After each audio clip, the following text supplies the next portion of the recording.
தேவதூதர்கள் என்பவர்கள் நித்திய ஆவிகளாக படைக்கப்பட்டனர்.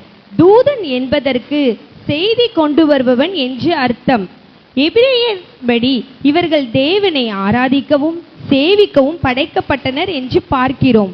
மிகாவேல், காப்ரியேல், லூசிபர் என்று 3 தூதர்களின் நாமம் வேதாகமத்தில் கூறப்பட்டுள்ளது. மிகாவேல் பிரதான தூதன், யுத்தம் செய்யும் தூதன். காப்ரியேல் செய்திகளை கொண்டு வருபவர். லூசிபர் அதிகாலையில் மகனாகிய விடிவெள்ளி என்று அழைக்கப்பட்டவன். அவன் அகந்தையினாலும் பெருமையினாலும் கீழே தள்ளப்பட்டவன்.